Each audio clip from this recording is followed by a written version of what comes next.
Well done.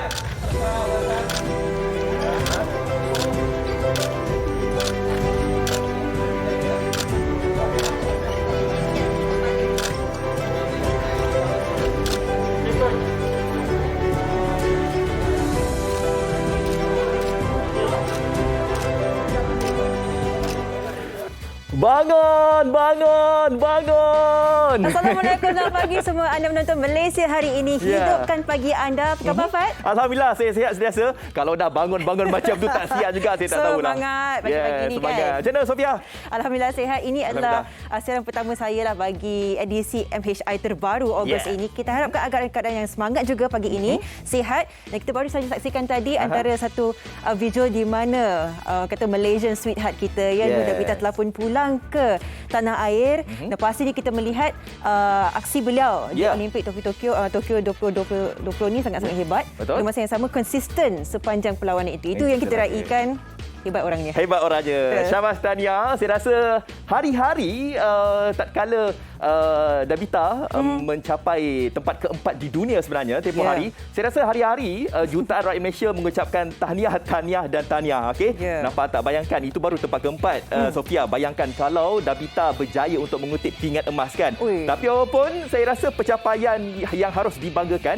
Nombor 4 kan Dabita kan, dan beliau masih lagi muda, 22 tahun saja. Okey, dan sudah pastinya beliau menggapai impian untuk mendapat pingat emas ketika nanti Olimpik di Paris nantilah 4 tahun lagi insya-Allah kan. Okey, tapi apapun tadi kita juga nak ucapkan tahniah juga kepada Wendy. Nampak tak semangat juang penerjun negara selain daripada Dabita juga. Nampak tak tadi Sofia walaupun mengalami kecederaan tapi tetap juga mengharumkan nama Malaysia. Banyak yang mereka lalui sebenarnya walaupun kita sekadar berada di sini memberikan sokongan menonton di televisyen sahaja, tapi saya pernah melihatlah antara temu ramah dilakukan oleh Dabita sendiri dalam tangisan walaupun tidak mampu untuk membawa pingat pulang, tetapi semangat yang dibawa, stres dan tekanan dilalui berbulan-bulan sebelum ini. Bukan sesuatu yang perlu yang boleh kita pandang enteng lah. Jadi kita terus memberikan semangat kepada mereka dan kita akan terus juga menanti kedatangan pingat yang kedua untuk Malaysia insya-Allah. Okey, bercakap pasal pingat yang kedua tu nanti kita akan kongsikan jadual atlet Malaysia yang bersaing di Sukan Olimpik nanti. Tapi memetik daripada Dabita juga, Lala kita dah sentuh pasal Dabita. Dabita ada cakap bahawa anda yang mungkin sedang menonton Malaysia hari ini, kalau ada di antara anda ibu bapa yang mempunyai anak perempuan ke anak lelaki ke kan, kalau boleh tu berikan galakan sokongan untuk mereka ini menerajui bidang sukan terjun ini. Sebab kita ni rakyat Malaysia ni memang sangat-sangat memerlukan pelapis-pelapis muda.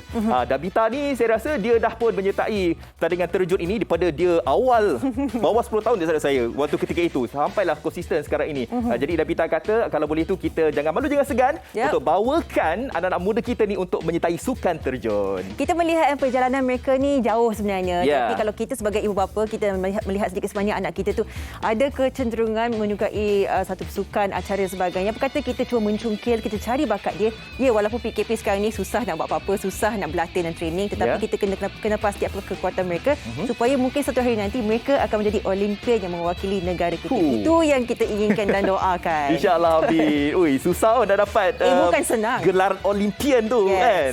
Bukan calang-calang boleh memegang title tu. Wah, itulah dia kan. Kita doakan yang terbaik. Masih lagi ada beberapa hari saja lagi untuk atlet Malaysia mencapai sasaran lah.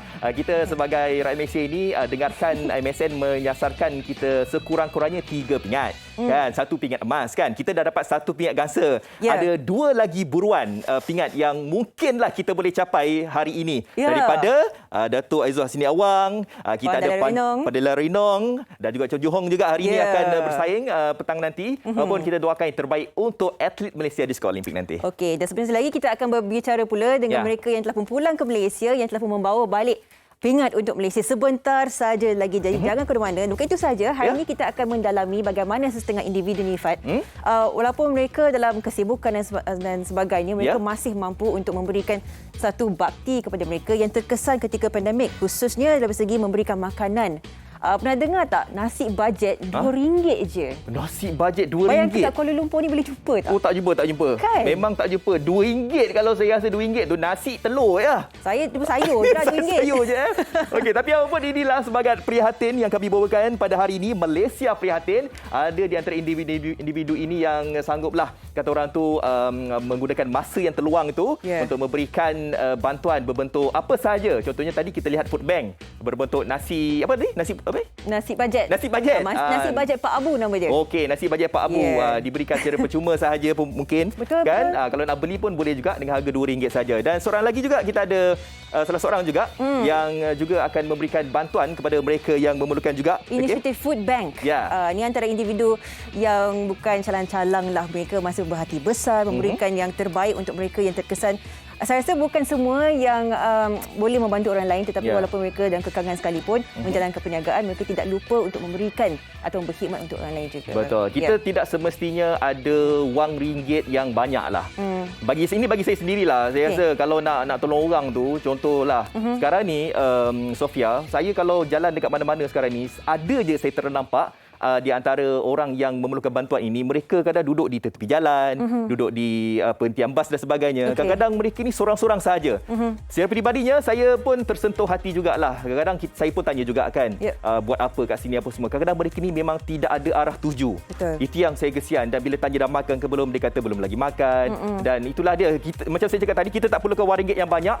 Bayangkan kalau seorang itu memerlukan contoh tak makan lagi, apa salahnya kan Sofia? Kita pergi ke gerai mana-mana, kita belikan dia makanan. Sudah cukup saya rasa. Dan saya rasa orang yang menerima tu sudah cukup berhati mulia, berbangga apabila dapat menerima bantuan seperti itu. Dalam cara kita tersendiri. Dan saya pakai baju pink hari ini, Afad. Bersempena dengan seorang individu ini yang akan membawakan kita apakah sebenarnya dekor warna pink. Dekor merah jambu akan kita bawakan. Bagaimana inspirasi dan bagaimana suaminya boleh menerima. Kita akan perincikan. Inilah antara anda boleh lihat sendiri paparan di kaca TV anda. Segalanya pink. Merah jambu ini yang menjadi satu dikatakan obsesi, tak tahulah pula kan. Tetapi inilah antara warna-warna inisiatif yang boleh kita lakukan untuk menceriakan warna dalam rumah kita ketika PKP ini. Tapi lawa jugalah sebenarnya warna merah jambu tu kan. Jadi sekarang ni, Sofia, dulunya mungkinlah ada di antara isteri yang macam memandang macam takkanlah suami saya nak pakai warna pink. Tapi sekarang ni, bagi saya lah, dah macam okey lah. Pakai pink kan. Pink pun ada macam-macam warna juga. Ada pink terang, pink yang mungkin tak sakit mata sangat lah kita pandang kan. Tapi yang tadi dekorasi rumah tu memang cantik. Saya setuju sangat-sangat kalau macam tu. Bukan saja rumah, malahan dia punya periuk dia semua warna merah jambu. Apron pun pink sekali. Kita akan bawakan sebentar saja lagi, tapi sekarang ni kita akan bawakan kepada anda dua individu hebat ini, Olimpian kita yang telah memberikan kebanggaan yang cukup besar. Peringkat pertama di Malaysia. Kita akan saksikan dulu intro kisah kejayaan beregu badminton negara. Mari kita saksikan. Sejarah tercipta apabila peringkat pertama berjaya dirangkul buat negara oleh Wiranegara, Erin Chia dan So Woo Yik menerusi acara badminton beregu lelaki. Mula mencipta kejutan dengan mengalahkan pasangan beregu nombor 1 dunia Marcus Gideon dan Kevin Sakalmunjo pada saingan sukur akhir dalam Tamasya Sukan Olimpik 2020. Selain mencipta rekod berjaya menumpaskan atlet beregu lelaki Indonesia tersebut buat pertama kali, kemenangan Erin Chia dan Woo Yik kini menghuni ranking nombor 9 dunia sekaligus dikalungkan pingat gangsa buat mereka. And the winning shot hit by Aaron Cha and the bronze medal. Kejayaan mereka di Tokyo menyaksikan kepulangan mereka membuktikan bahawa kamp badminton negara tidak pulang dengan tangan kosong.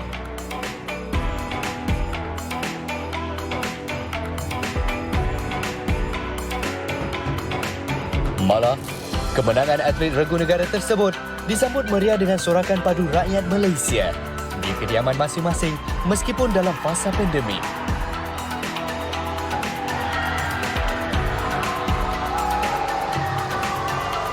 Semoga kemenangan ini mampu meningkatkan semangat para atlet negara yang masih berjuang di negara matahari tersebut. Tahniah diucapkan.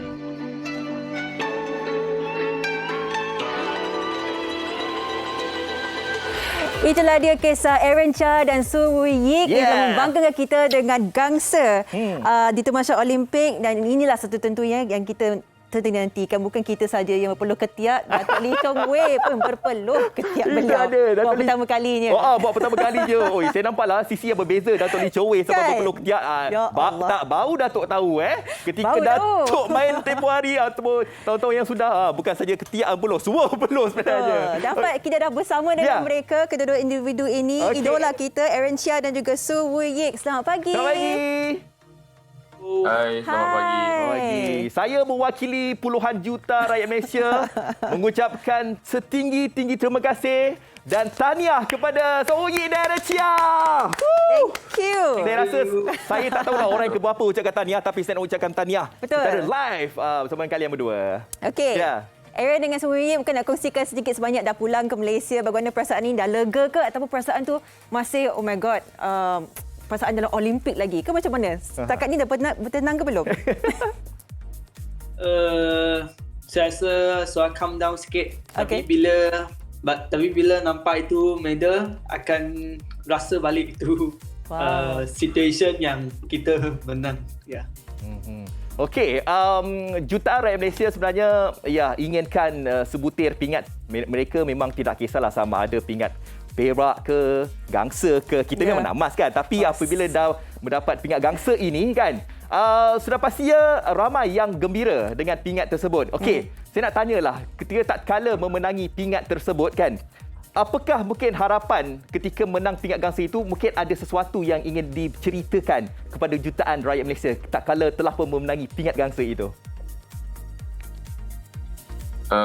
Saya rasa ini pingat banyak bermakna lah. Ya. Sebab ini kita sudah lalui banyak ini pandemik, ini banyak kita lalui sebagai player, apa yang kita sebelum ni struggle ke apa, itu beban, pressure semua. So saya rasa ini sangat bermakna untuk life kita seterusnya. Okey. Saya ternampak kedua-dua bilik kalian berdua ni macam sama je. Ada tengah menjalani kuarantin di hotel yang sama ke? Wuyik dengan Aaron? Kita kuarantin dekat hotel yang sama tapi bilik yang lain. Okey, sebelah-sebelah lah ni. Okey, bercakap berkenaan anda berdua. Kita pastinya sebagai beregu kan, anda memerlukan satu sinergi, satu persefahaman. Anda kena faham partner anda sepanjang perlawanan. So tentunya chemistry itu adalah sangat-sangat penting. Betul. Jadi bagi Wuyik dan juga Aaron lah, apakah yang anda boleh katakan berkenaan dengan prestasi pasangan anda? Kita mulakan dengan Aaron dulu. Jujur. Happy ke tak happy? Memang bangga atau tidak? Bagaimana? Saya rasa untuk pasangan kita diri sendiri memang boleh cakap ada banyak improvement dekat Olympic Games ini sebab kita lalui dari grouping semua, lepas tu dapat upset dengan world number 1, lepas tu bronze medal match upset lagi world number 2. So saya rasa the whole tournament ni memang tolong kita punya pairing banyak. Dekat segi confident, dekat segi yang kematangan semua memang improve banyak lah ya. Ya. Bercakap berkenaan dengan perlawanan di peringkat kumpulan, kita kalah di tangan beregu dari Indonesia. Tetapi kalian berdua sebenarnya dapat membalas dendam. Kalahkan mereka balik. Nak tahulah sebenarnya apa yang momentum itu, apa lonjakan yang membuatkan kalian berdua boleh memenangi perlawanan tersebut. Boleh balas dendam. Mungkin ada sesuatu yang macam berfikiran dekat kepala minda kan. Apa sebenarnya yang kalian cuba untuk buktikan perlawanan menentang beregu Indonesia tempoh hari?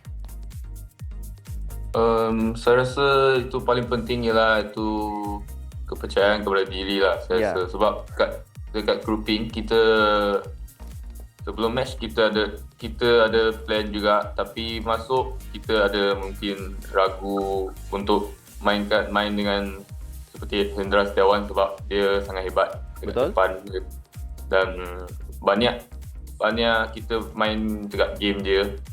So masa kat semi-final match, bronze medal match, so kita lawan dia, kita sudah overcome. Saya rasa kita percaya kepada permainan kita dan kita lebih berani membuat, dan itu yang memberi pressure dan main dengan baik terhadap mereka. Saya rasa. Okey, Aaron dengan Suwi, kita ada sesuatu yang dikongsikan. Pastinya anda dalam kepanasan dalam gelanggang itu mungkin tak berasa apa-apa, kita fokus kat permainan. Tetapi hakikatnya di Malaysia, keseluruhan rakyat Malaysia yang berjuta-juta bersorak untuk anda semua. Kita pertontonkan video ini. Sebentar. Okey. Wah. Yes, inilah dia gambaran. Ini baru satu kawasan. Baru satu kawasan. Perumahan tau. Bayangkan. Bayangkan dekat Malaysia dah berapa banyak kan. Perkampungan dan sebagainya. Riuh rendah tatkala kalian berdua bersaing untuk memburu pingat gangsa waktu ketika ini. Berpeluh-peluh lah semua. Jadi bagaimana perasaannya Aaron dengan Suwi apabila anda menonton sendiri video ini, sorakan mereka khas untuk anda berdua? Ya. Bagaimana perasaan dia? Walaupun saya rasa kita tak nampak sekarang sebab tu screen ada problem sikit saya rasa. Ya. Tapi saya dengar tu soal semua, saya agak tahu yang video yang mana satu yang itu dekat yang apartment banyak orang. Betul. Ya. Okey. Kita lepas main, bila kita buka Facebook semua pun nampak banyak video ini. Dan kita pun macam rasa bangga lah sebab walaupun bronze medal, and then tapi kita boleh buat seluruh Malaysia gembira. Okey. Dekat masa sekarang yang susah. Ada ucapan untuk semua yang tak henti-henti berdoa dan menyokong untuk anda berdua? Memang kita pun kena ucapkan terima kasih kepada seluruh Malaysia, semua badminton fans yang support kita. Terima kasih semua. And then kita akan work harder, akan fight lagi fight lagi. Ya kan. Ramai kita doakan semoga kalian berdua dapatlah memburu seberapa banyak kejayaan. Dan dikabarkan nanti anda berdua akan terbang ke Finland pula untuk Piala Sudirman. Selepas itu nanti kita ada Piala Thomas dan juga kita ada kejuaraan dunia nanti di Sepanyol. Jadi kami Jutaraan Malaysia mendoakan kejayaan Aaron Chia dan juga Suyi. Cabas, tahniah. Terima kasih. All the best. All the best. Terima kasih. Right. Thank you. Memberi kebanggaan kepada rakyat Malaysia. Betul. Saya pasti bagi mereka pun masih dalam perasaan surreal. Okey, ini dah telah pun terjadi dan bawa pulang pingat, dan ini hakikatnya satu semangat yang perlu dibawa untuk perlawanan-perlawanan yang seterusnya. Betul. Sebenarnya bukan wang ganjaran yang mereka kejarkan, tetapi nama Malaysia itu sudah sebati dalam sanubari mereka. Okey, kita nak berhenti berehat, Sofia. Betul. Sebentar lagi kita nak bawakan banyak lagi perisian-perisiannya. Antaranya kita nak bawakan tentang Malaysia Prihatin itu, di mana ada golongan-golongan yang sanggup memerlukan ataupun sanggup memberikan bantuan kepada mereka yang memerlukan bantuan. Teruskan bersama kami, hidupkan pagi anda hanya di Malaysia hari ini.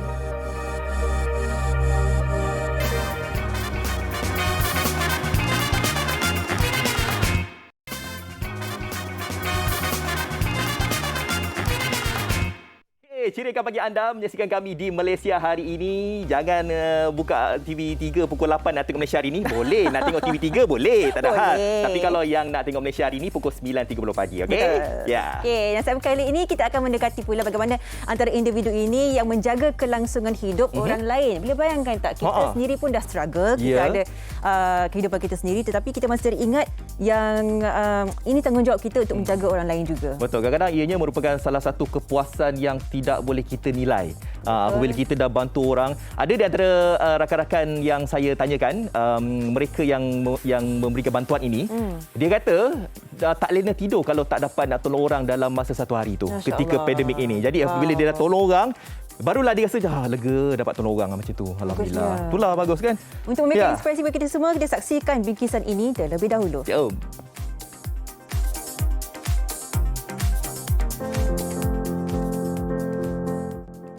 Paparan kisah menyayat hati rakyat Malaysia di media sosial yang kehilangan mata pencarian susulan terkesan dengan pandemik COVID-19 membuatkan lebih ramai pihak tampil menghulurkan bantuan. Ada yang sudi memberikan sumbangan barang keperluan dapur dan ada juga yang menaja makanan percuma bagi mengisi perut keluarga yang kelaparan. Baru-baru ini kisah sepasang suami isteri yang menjual nasi bajet berharga RM2 tular di media sosial.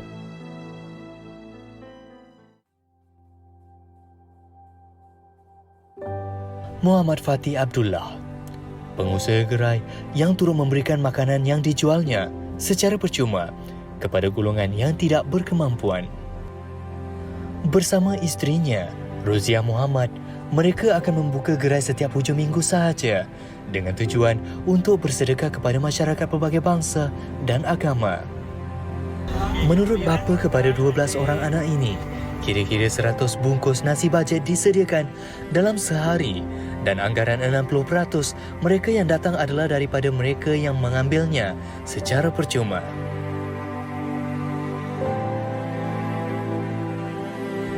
Manakala sebuah lagi kisah iaitu Projek Amal Food Bank, sebuah NGO dengan inisiatif untuk meringankan beban hidup golongan fakir miskin dengan objektif utama iaitu sepakat membasmi kelaparan. Uniknya, inisiatif yang diasaskan oleh Dr. Ros Rahimah ini merupakan kerjasama daripada pelbagai pertubuhan badan bukan kerajaan NGO, pelanggan-pelanggan pusat membeli belah, pasaraya setempat, kedai runcit, stesen minyak dan orang perseorangan. Sumbangan berbentuk barangan keperluan ini akan diagihkan setiap bulan kepada penerima yang sudah berdaftar dan dikenal pasti keasnafan mereka. Bukan hanya beroperasi di Selangor, inisiatif ini juga turut mendapat kerjasama daripada pelbagai pihak di negeri Kelantan dan Sabah, khusus untuk memastikan bantuan disalurkan dengan adil dan saksama kepada semua penerima. Diharapkan pertolongan daripada insan-insan mulia ini sedikit sebanyak dapat meringankan beban golongan yang terkesan. Insan-insan mulia yang pastinya akan memberikan kita inspirasi untuk membantu orang lain pagi ini. Kita bersama terus dengan Muhammad Fatih Abdullah, pengusaha nasi bajet Pak Abu, dan juga Dr. Ros Rahimah Muhammad, pengasas Projek Amal Food Bank. Assalamualaikum, selamat pagi. Selamat pagi. Selamat pagi. Selamat pagi. Mana nasi bajet untuk kami berdua? Tak tengok. Tak tengok. Okey. Jadi untuk nasi bajet itu, Cik Fatih, bagaimana mungkin, dah berapa lama dah berniaga kan nasi bajet itu, dan kenapa agaknya dalam banyak-banyak perniagaan kan memilih nasi bajet sebagai perniagaan, sebagai permulaannya? Mungkin boleh ceritakan sikit.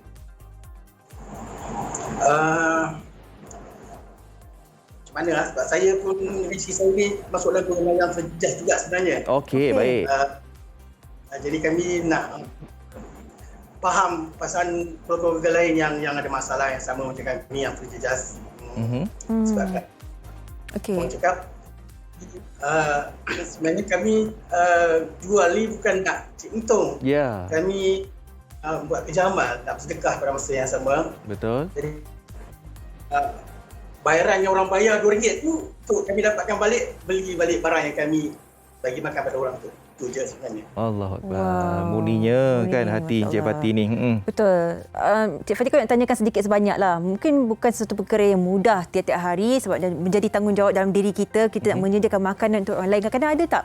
Mungkin tak cukup kewangan ke nak menyediakan nasi bajet. Dan lagi kita memberi kepada orang yang susah kan secara percuma. Jadi bagaimana Cik Fatih mengimbangkan kewangan tu?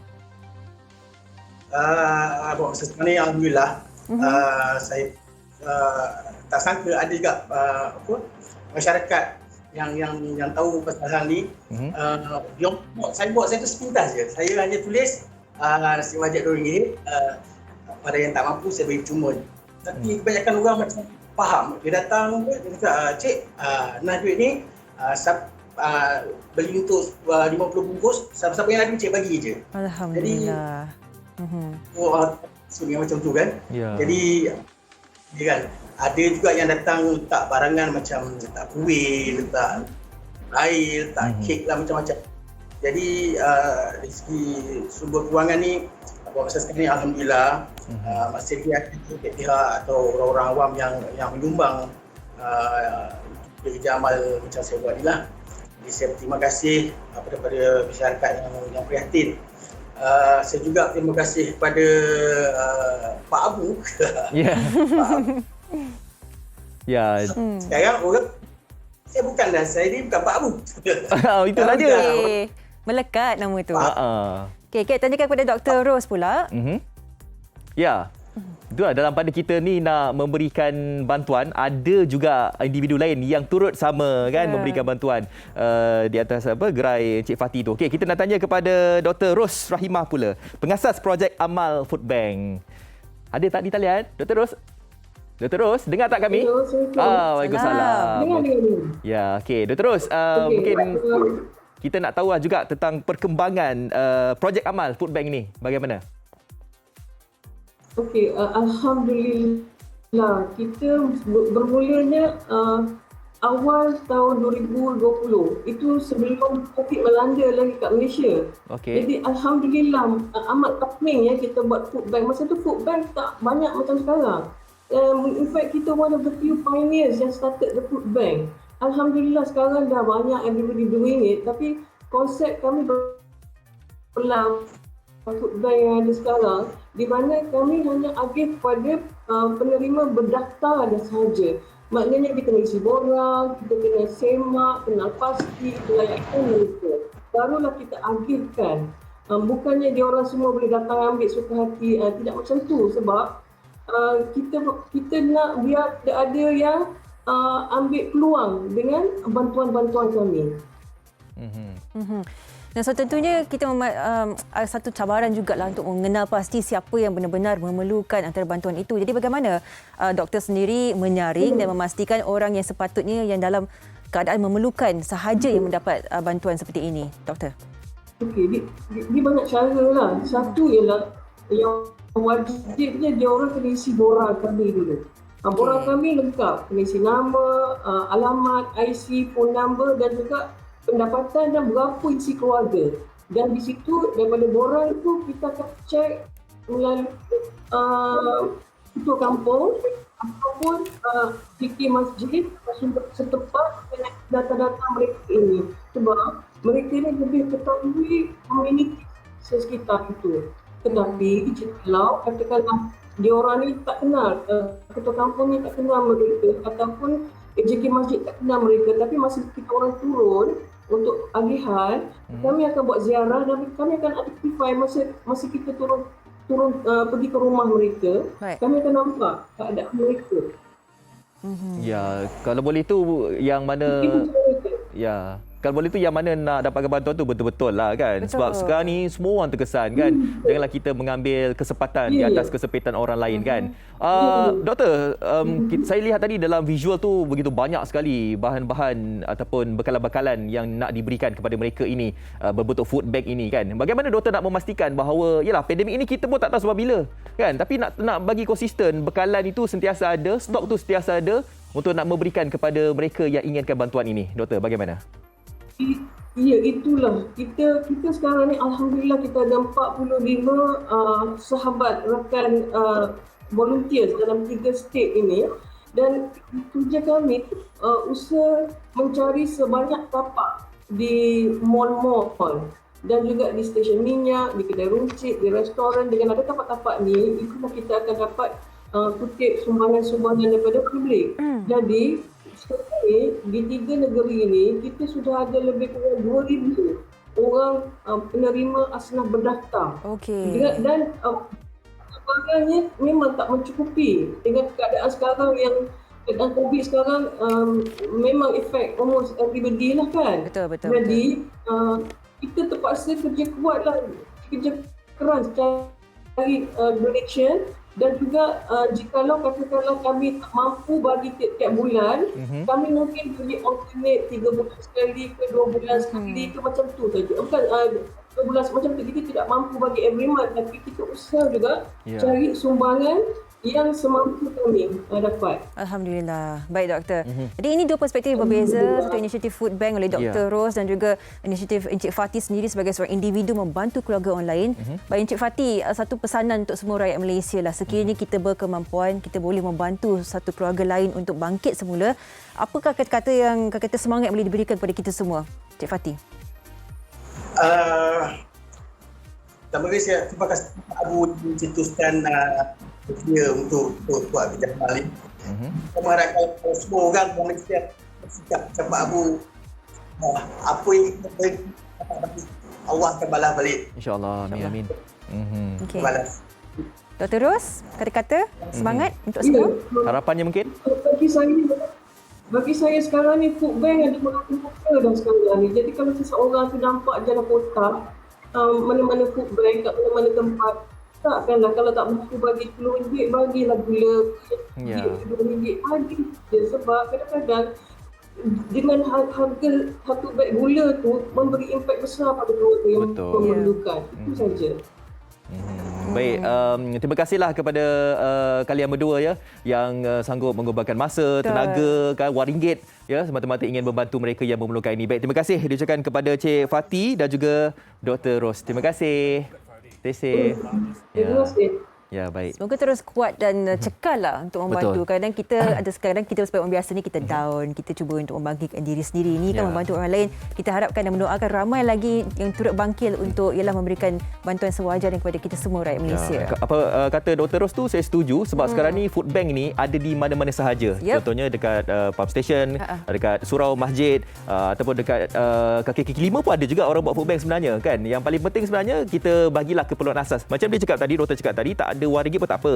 Bagi keperluan asas lah. Apa contohnya? Gula, beras, telur, tepung kan. Itu penting lah. Barang-barang harian lah. Barang harian lah. Dan tapi, juga Encik Fati tadi macam kata kita ekstra lah RM50 dalam poket kita ni nak bersedekah ni mudah kita belikan makanan untuk orang lain. Jangan ambil semua kalau boleh. Ingat orang kat belakang tu. Okey. Baik. Kita akan berehat seketika. Sekembalinya kita akan memberikan Deko Inspirasi Merah Jambu. Jangan ke mana-mana.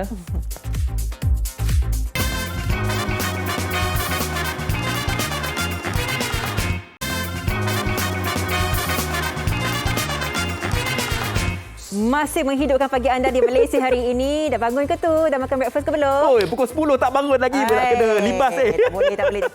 Bangun. Yeah. Okey, segmen kali ini kita nak mendekatilah antara Deko Merah Jambu di rumah orang rumah. Macam mana kat rumah? Orang rumah macam mana? Okey. Kat rumah saya tak kisah. Dia bukan obses dengan warna merah jambu ni, tak kisah. Sebab tu saya pun tak kisah nak pakai apa pun. Kan. Setengah wanita ni ada yang tak boleh nak lepaskan obsesi warna pink tu atau merah jambu. Kita saksikan bingkisan ini. Jom.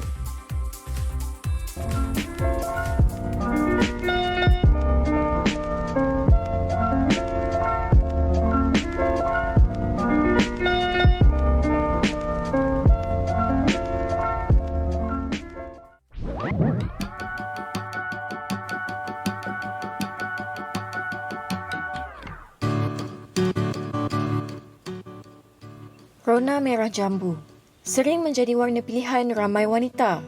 Tetapi, tidak ramai yang berani menggunakannya untuk dekorasi seluruh kediaman mereka. Namun tidak bagi Nurul Atika Riduzam yang memilih rona berkenaan untuk melatari dekorasi hiasan dalaman kediamannya. Menurut wanita berusia 29 tahun ini, dia mula menggemari rona merah jambu sejak kecil lagi. Saya memang suka warna pink ni. Memang minat sangatlah dengan warna pink. Sampai saya takkan beli barang tu kalau bukan warna pink. Kalau tak ada pink pun saya akan pilih putih. Itu warna selamat lah untuk saya kan. Kalau tak dapat warna pink. Kalau nak ikutkan decoration rumah ni, saya banyak tengok macam Korean vlog, macam cerita Korea, drama Korea. So saya ambil dari situ sikit-sikit dia punya dekor dan saya letak kat rumah saya. Kalau tengok dalam rumah saya ni, pasu bunga pun saya beli warna pink. Even saya punya kereta pun saya spray pink. Apa sajalah, janji warna pink. Anak jati Pulau Pinang ini adalah seorang usahawan yang menjalankan perniagaan percetakan pelekat-pelekat hiasan. Untuk pengetahuan semua, ini bukan rumah permainan, tetapi ini merupakan ruang yang diubah sesuai khas menjadi pejabat bagi Puan Atika menjalankan perniagaan dalam taliannya di sini.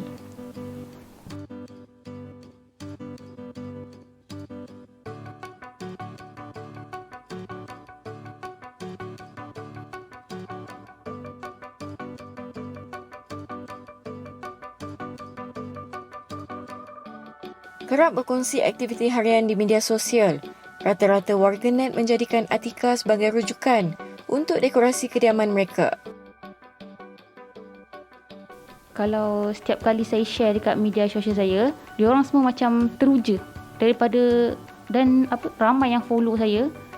Daripada dapur diorang warna lain, diorang tukar pink ikut saya. Okey, yang lagi best, setiap kali saya post barang saya beli, diorang akan tanya kat mana saya beli. Sebab diorang nak juga ada dekat dapur diorang. Macam tu.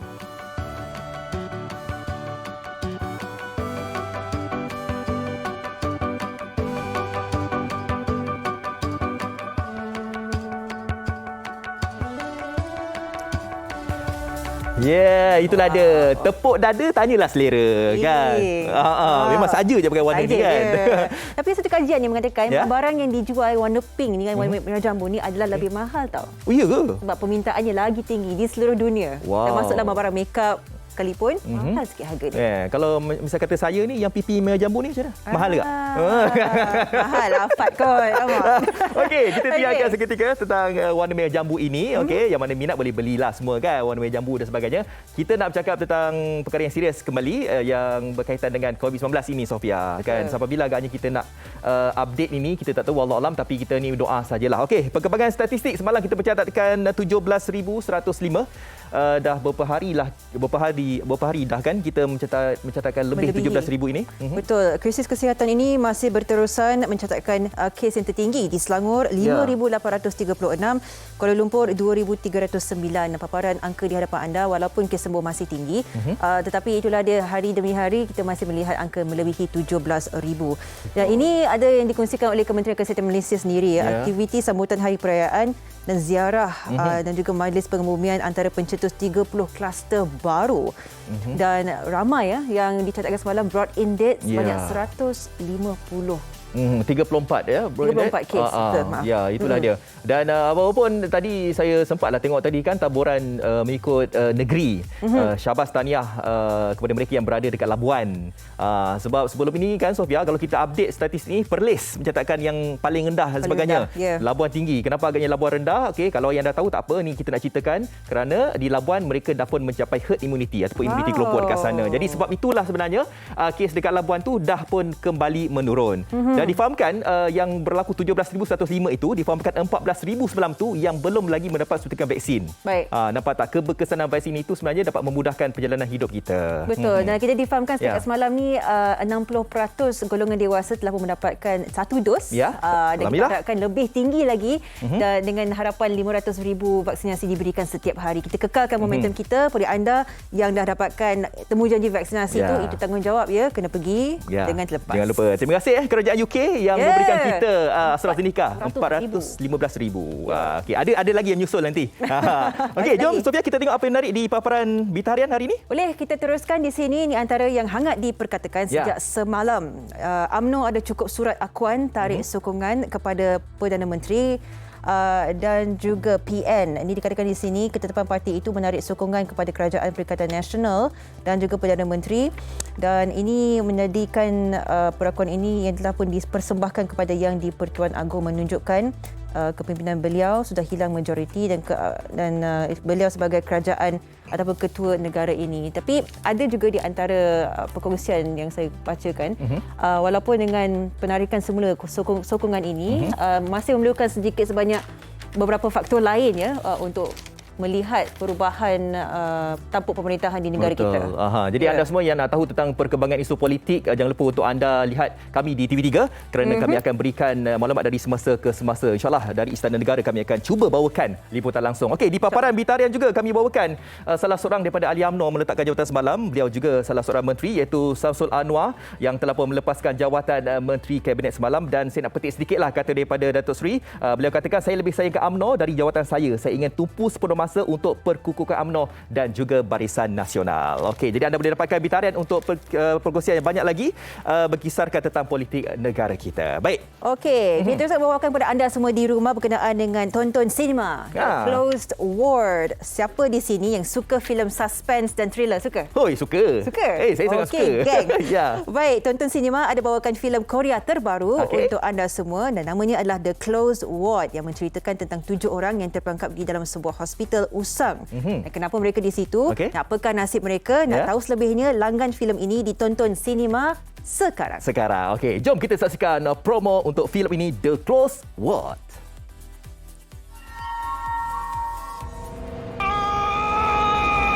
가게 뜨거웠어요. 여기가 어딘지 아세요? 얘들아, 뭐 어쩌자는 거야? 당신들 이게 뭔지는 알고 써먹는 거야? 괜찮으세요? 아저씨.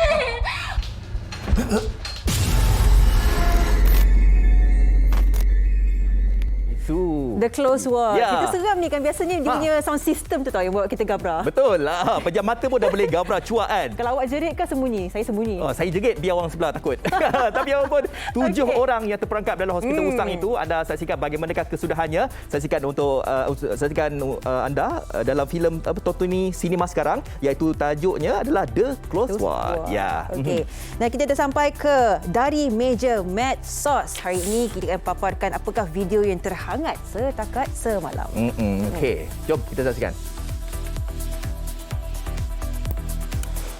Okey. Okey, itulah dia sebenarnya. Sikitlah kita tunjuk teaser. Tapi anda pun dah tahu dah di mana ada salah seorang daripada remaja berusia 17 tahun di Kamunting, Perak kan. Di mana beliau ni sebenarnya tengah menunggu keputusan. Negatif ke positif tak tahu. Sebab beliau ni buat ujian calitan dan sebab itulah sebenarnya KKM memberikan gelang warna merah jambu. Tapi di atas kedegilan remaja ini, Sofia, dia buat apa? Persoalan yang terbesar ya, kenapa diletakkan di laman TikTok, kita tidak tahu apakah yang cuba untuk dikecapi di situ, tetapi perbuatan remaja 17 tahun ini memotong gelang pink itu dengan terbukanya mengatakan dia nak keluar berjalan-jalan, ambil angin. Ambil angin. Ini memberikan satu persoalan yang sangat besar. Apakah yang sebenarnya tertera di minda kita? Sebagai ibu bapa pun kita kena memantau jugalah. Kita dah belum dapat keputusan swab test itu, sepatutnya kita kena jaga kuarantin kita. Inilah sebenarnya salah satu daripada penyumbang kepada belasan ribu kes COVID-19 ini kan. Tapi untuk anda semua yang mungkin yang menyaksikan video tersebut, janganlah untuk anda melakukan tindakan yang sama. Jangan. Waktu tempoh kuarantin tu, kuarantinlah dekat rumah. Dan kita nak cakap tentang kuarantin ini, sekarang ni kan di antara mereka yang mungkin terjangkiti COVID-19 kan, mereka ni tidak perlu untuk pergi ke CSC kan. Jadi mereka ini cuma kuarantin dekat rumah. Jadi itulah dia, kita harus ada sifat tanggungjawab untuk kita terus kuarantin dekat rumah. Safekan diri itu adalah sangat penting untuk kita memutuskan rantaian COVID-19 ini. Betul, kita harapkan ini menjadi satu orang kata wake up call ya. Jangan kita bangga yang kita membuka gelang pink, gelang merah jambu, kerana hakikatnya kita masih dalam krisis kesihatan yang sangat besar ketika ini. Okey, peringatan untuk semua. Betul. Baik, kita akan berehat seketika. Sekembalinya ni, awak tahu tak lompat tali? Lompat tali ya? Yang itu boleh lah. Tapi sekarang ni trend siap joget lagu Hindustan apa semua, saya tak reti lah. Silang-silang semua kan. Itu yang kita bawakan, lompat tali tetapi dengan kemahiran atau skill yang up lagi. Segalanya di Malaysia hari ini. Jangan ke mana-mana kau.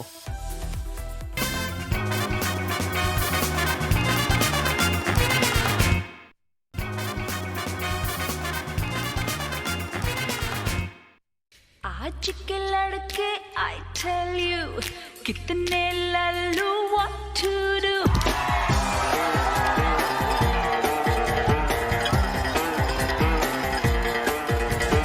आज के लड़के I tell you कितने Lallu what to do. कोई मुझे पूछे how are you, कोई मुझे बोले how do you do. कभी कोई मुझसे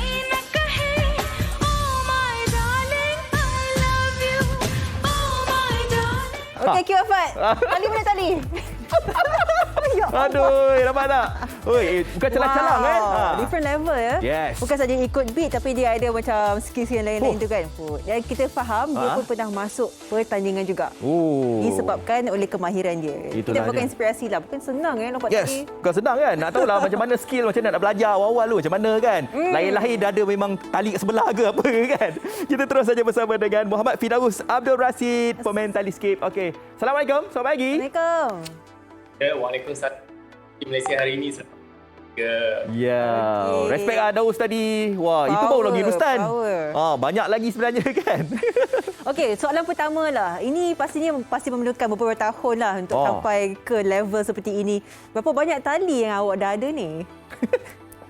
Berapa banyak tali yang saya ada? Okey, sebenarnya saya ada koleksi daripada saya bermula main sampai sekarang saya ada tali, tapi pemilihan tali yang sesuai adalah mengikut skill-skill yang saya buat lah. So banyaklah tali yang saya ada, tapi tak banyak saya tali yang tertentu sajalah.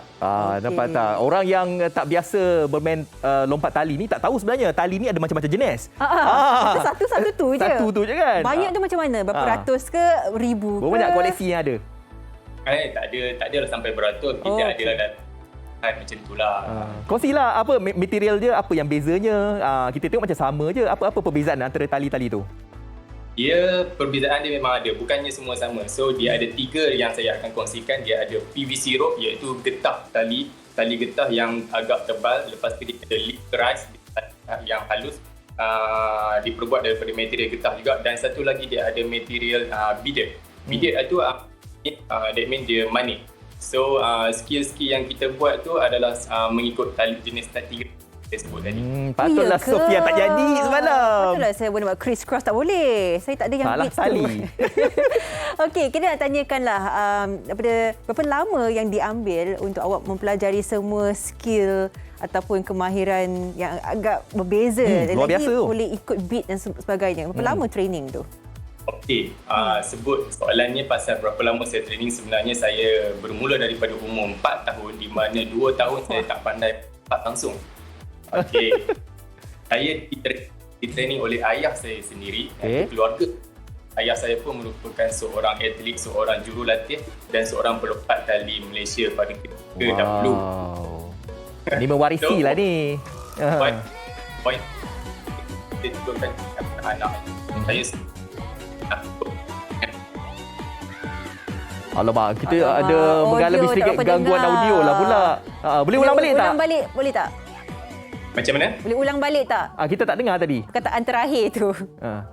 Jadi saya ulang balik soalan tadi, berapa lama yang diambil masa kan? Betul tak? Saya bermula daripada umur 4 tahun, dilatih oleh ayah saya sendiri.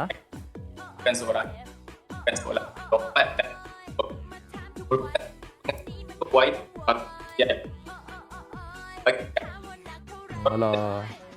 Alah, sayangnya Firdaus, kita tak berapa nak dengar lah awak punya penjelasan ni. Tapi tak apa, tak apa. Kita move to another question. Kan? Okey, nak tahulah Firdaus. Okey, kita lihat ianya merupakan salah satu daripada senaman lah mungkin kan. Kita boleh melakukan lompat tali ni. Mungkin ada kelebihan lain yang Firdaus boleh nampak apabila kita ni melakukan senaman tali ni. Makin sadar ke? Six pack dah keluar ke macam mana? Okey, dia sebenarnya lompat tali ni dia sesuai untuk ketahanan endurance kita, iaitu kardiovaskular ataupun so dia boleh fit daripada atas sampai ke bawah. So kalau untuk siapa yang nak lose weight ataupun nak burn kalori, bolehlah guna skipping. Selain daripada kita berjogging, selain daripada kita buat senaman lain ataupun selain daripada kita berenang, lompat tali adalah perkara yang paling penting sekali untuk kita lose weight. Wow, saya pun dari dulu nak belajar tau, Fat. Tapi itulah dia, rasa perlukan masa sedikit sebanyak ni. Nak tanya kepada Firdaus ni, keluarga pun turut sama sekali lompat tali ke bagaimana? Ayah tadi dah tahu dah. Macam mana soalan? Adik-beradik, keluarga semua pun lompat tali ke macam mana? Yes, betul. Adik-beradik saya ada orang, so yang paling aktif adalah 3 orang. Saya yang sulung, nombor 2 dan nombor 4. Yang tengah-tengah dia more kepada aerobik, zumba dan jurulatih penari. Wow, semuanya memang cegas-cegas ni keluarga Firdaus ni kan? Itulah. Okey Firdaus, kalaulah ada di antara kita yang tengok MHI ni baru nak mula, baru nak lompat tali ni. Apa perkara asas yang mereka harus tahu dan tali yang macam mana harus mereka gunakan dan perkara asas lah, basic lah nak belajar ni. Bagaimana? Newbie. Newbie. Perkara asas kita kena belajar memegang tali, belajar memusing tali dan belajar cara melompat dengan betul. Dan maksud saya belajar melompat secara asas. So jangan terpengaruh dengan skill-skill yang macam saya. Contoh saya buat di sendiri. Contoh saya, skill-skill yang saya buat tu ramai orang yang terpengaruh dengan saya, tapi basic dia tak tahu macam mana dia nak mula skill-skill. Sedangkan basic dia tak tahu. So dia kena tahu dulu benda basic. Okay, so dia kena cari seorang jurulatih ataupun seorang penasihat yang betul untuk menasihat dia secara basic dengan betul. Okey, jadi back to basic. Asas tu kena ada. Kita tak boleh terus ada jalan pintas, boleh terus buat skill yang Firdaus buat. Pegang pun salah. Kan? Nak lompat macam Firdaus pun tak betul. Memang tak kan. Okey, Firdaus, harapan untuk semua yang mungkin sedikit terinspirasi lah melihat TikTok awak, melihat cara lompatan dan sebagainya, apa yang boleh disampaikan untuk anak-anak muda ni? Ya. Untuk anak-anak yang saya sebut ataupun beginner, kalau nak mula berlatih, kenalah mencari seorang jurulatih ataupun seorang advisor yang boleh advise dia lah cara yang betul. Okey, lepas tu cara melompat kenalah tahu benda-benda basic dan adalah fokus ataupun semangat. Dan sedangkan kita pun tahu senaman tu penting, macam orang pernah cakap 3 kali wajiblah senaman dalam masa 1 minggu tu. So advice saya, kalau nak memulakan lompat tali, kenalah tahu benda yang basic dahulu, barulah kita belajar untuk skill-skill yang set. Okey. Ya, So betul. kurangnya 3 kali senaman seminggu ya. Ya, Afan betul. nak join saya? Saya dah lebih senam. Wow. Tengok badan, cik. Okey, terima kasih Firdaus. Terima kasih. All the best lah nanti kalau nak sertai apa-apa kejuaraan. All the best. Ya, kita doakan. Okay. Okey. Okey, kita dah sampai ke hujungnya, tapi Dapat. kita ambil kesempatan nak ucapkan selamat maju jaya, selamat berjuang kepada atlet Malaysia hari ini. Sudah pasti pagi tadi atlet golf, Dato' Azul Hasni Awang dan juga bersama dengan rakannya, kita juga ada Padilla dan juga Chong Ju Hong. Betul. Kita terus berdoa untuk mereka, terus untuk memberikan sokongan, kita jerit sekuat hati, kita laungkan semangat kita. Esok kita akan bawakan khas untuk anda, apakah itu Happy Hypoxia. Ya, okey, kalau nak tahu apakah dia, kena tengok Malaysia hari ini bermula 9.30 pagi Isnin hingga Jumaat, pastinya di TV3. Saya Fazli Fuad. Saya Sofia Nur Solihatun, hidupkan pagi anda. Pastinya di Malaysia hari ini. Assalamualaikum. Bye-bye. Put your loving hand out, darling. Riding high when I was king. I played it hard and fast, and I had everything. I walked away, you want me then, but easy come and easy go, and it wouldn't. So anytime I bleed, you let me go. Yeah, anytime I feel, you got me. No, anytime I see, you let me know. But the plan and see, just let me go. I'm on my knees when I'm begging, 'cause I don't wanna lose you. No matter where you go, no matter